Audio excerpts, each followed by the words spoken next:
Alam mo yung naghanda ka na, pumunta ka na ng Amerika para, i-prepare yung sarili mo para sa laban, sabay hadlock umano. Ha? Natakot daw umano itong si Oscar Colyaso dito po kay Pedro Taduran. Ano? Ang dami na kasing balita nagsilabasan na Pedro Taduran preparing for Oscar Colyaso fight. Pero ang lumalabas parang ayaw. Ang gusto si Melvin Jerusalem. Explain natin yan. Ito yung masakit ng katotohanan dito. I-explain ko kung bakit ayaw umano. No, kung isipin ko lang kung bakit ayaw umano ni Oscar Colyaso or takot. Parang sabi nga ng mga fans dyan, naniniwala ka ba? Para yan, sir, si Inoue. Takot kay Casimero. Agree ka ba dyan? Explain ko rin sa inyo kung ano yung pagkakaiba nung dalawa, ha? Pag-usapan po natin yan. Ako po si Pau Salud ng Pauco Sports. Let's do this. Podcast Sports, the number one independent sports voice of the Philippines. Okay, araw-araw na kwentuhan sa boxing. Magandang umaga po sa inyo lahat. Just in case ay hindi pa po kayo nakasubscribe, please subscribe, hit that notification bell para lagi kayong updated sa kwentuhan. More on discussion po tayo dito. Wala masyadong highlights. And shoutout po sa lahat ng mga araw-araw nanonood. Please come back again tomorrow. We'll have a new update for this one. Okay. Pedro Taduran.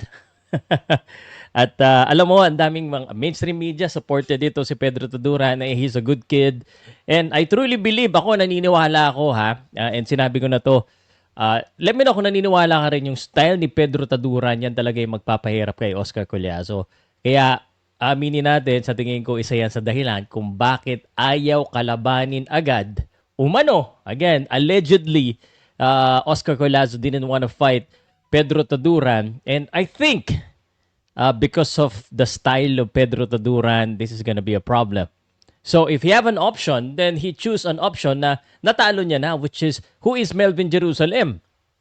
Di ba? But ito yung masakit na katotohanan, sabihin ko na kagad sa inyo. Ito yung masakit na katotohanan para kay Pedro Taduran. Pero bago yan, ito pala muna. Pakita ko muna sa inyo, ha? Mamaya na yung Inoue. Explain ko rin sa inyo anong pagkakaiba. Ito si Pedro Taduran, no? Pasensya na po, dito muna ako sa TikTok, Lods. Ayaw pa ayaw naman ikasa, ha? Yabang lang. Yan. Yan, i-share ko nga to. Na, hindi ko pa yata nasa-share Naku po. Laban na Oscar. Yan. Okay. Yan ang sa tingin ko, no? And here's the big problem. And I understand Pedro Taduran wanted to get this fight. Sana to magandang unification, 3 belts on the line. Sa tingin ko po, ito yung masakit. Kasi ang magpo-promote si Oscar Colyaso at yung team niya, no, sa Puerto Rico umano or baka sa California, we do not know yet. But kung ikaw yung promoters, boxers, ikaw yung makapamili ng kalaban. So, alam naman natin, bakit mo nga naman ilalaban sa medyo baka matalo? Panlas na yan. I mean, he wants to get the belt. Hindi ibig sabihin nun takot. Ibig sabihin lang nun, medyo nag-iingat sila. Pero in a way, parang ganun na rin talaga. dami ko pang pasakali, pero parang ganun na rin, takot matalo. Kasi sobrang galing Sobrang ginalingan kasi masyado. That's the problem. Ito seryoso to That's the problem if you are a B-side fighter or a fighter na lumalaban sa promotion ng iba. Pag sobrang galing mo, hindi ka marirewardan ng labang kasi baka matalo mo yung bata nila. Pag medyo magaling ka lang, beatable ka pero magaling ka, maganda yung laban na ipapakita mo, kukuhanin ka nung kukuhanin kasi alam na pwede kang matalo. Pedro Taduran has power, Pedro Taduran has stamina, skills. So, masyadong ginalingan. Ito pa isang problema, no? And this is happening in the boxing business world, no? Na parang biglaan ina-announce, nangyari, very publicized na naghahanda na kagad itong si Pedro Taduran. So, nagpunta kagad sa Amerika, kinabahan. Ito naman si Oscar Colyaso, pinuntahan na nga siya ni Pedro Taduran para matuloy ang laban. Napaisip tuloy, naku pa, parang ready to si Pedro Taduran, parang kondisyon na kondisyon, ano? Ayun, ang problema, no? Kaya mamimili yung promoter ng medyo beatable. Dapat kasi hindi ka muna naganda, Pedro. Okay, hindi mo muna pinakita na. Dapat pinakita mo, umiinom mo muna ng Red Horse. para labanan ka. Hindi rin effective yan eh. Ayun, ang problema.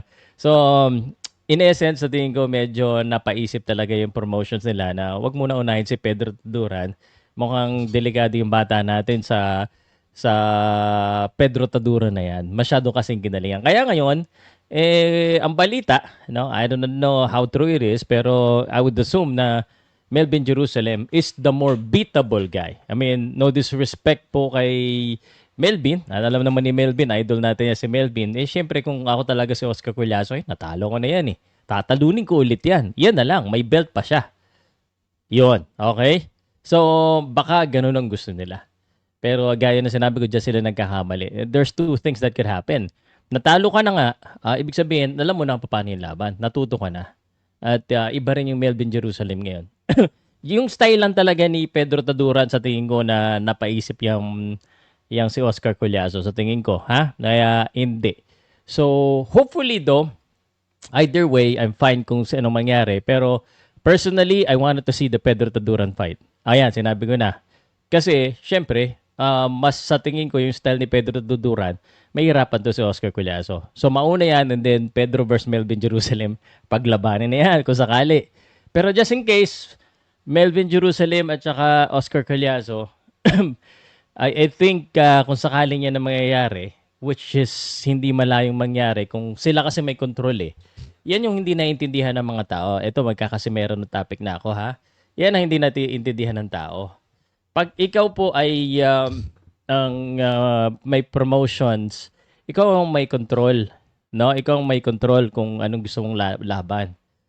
So, ganon, ano? At ito again, ready si Melvin Jerusalem at kung ayaw, no, tinag niya pa si Oscar Cullazo. Tinag na pa. I'll try again. So, ano naman si Melvin, very ready. Okay. So, eto na, Casimero na tayo. Anong pagkakaiba ni Casimero at saka ni Pedro Taduran? Takot din naman yan si Inoue sa kanya. Takot si Inoue. Takot. Agree ba kayo na takot si Inoue? Takot ba si Inoue kay Casimero? Sa tingin nyo? Ito yung pagkakaiba guys ng dalawa. At i-remind ko lang muna kayo. Nung panahon po na may belt po si Casimero, yung WBO belt niya, munti ka na sila maglaban. At hindi lang natuloy yun dahil sa pandemic. Alam naman nila yun. No? And then, after that, yung kay Paul Butler, kung natalo niya si Paul Butler, siya talagang nililinya na siya. So, hindi takot sa kanya. Okay? Kasi may belt siya.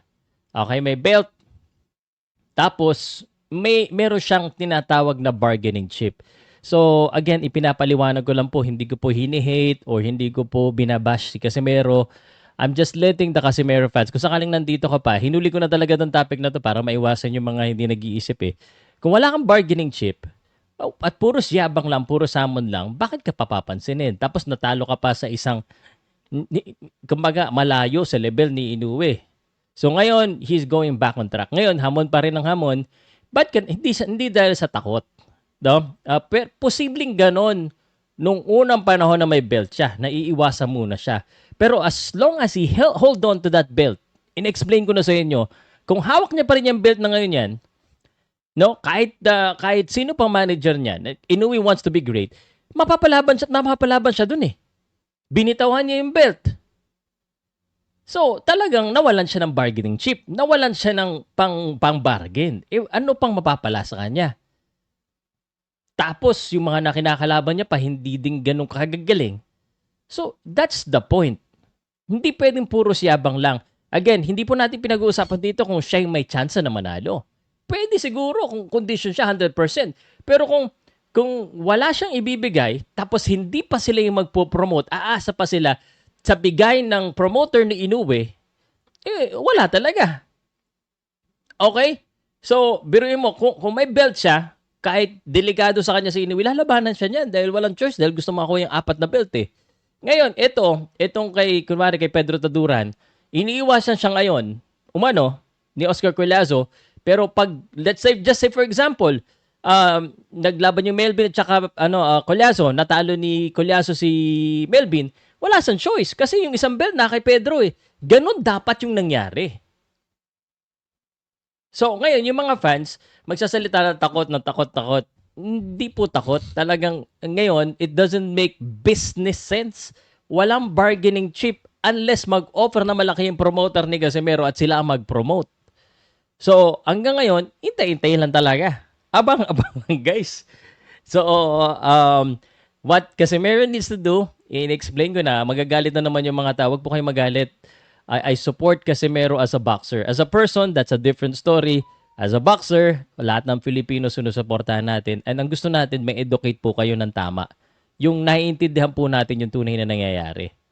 Okay? Again, we're not perfect, but we try our best to educate you. At kung naintindihan nyo po yung punto ko, sabihan po natin si Casimero na to build himself up again. Na wala ng choice. Yung politics, hindi mawawala yan kahit saan lugar.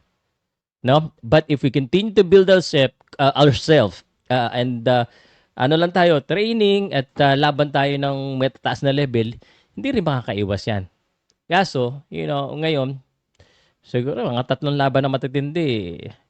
Hindi ko lang alam ngayon talaga. Ang hirap kasi akyat yan si akyat na yung si Inoue. So kaya 126, magpa-rate siya sa 126. Sana Luis Neri na. Okay? Pero hindi po takot si Inoue. Okay?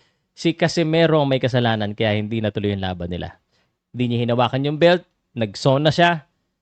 Kung tinalo niya si Paul Butler, that's the second chance na nakalaban niya. Real talk. Comment sa comment section kung ano yung pakiramdam niyo sa Pedro Taduran, kung takot ba si Colazo, at itong kay Casimero. Casimero topic na naman, pinagkakita na naman ni Pao. Siyempre, trabaho tayo guys. Hustle tayo. Let me know and please, pa-share po and don't forget to hit that notification bell. Salamat.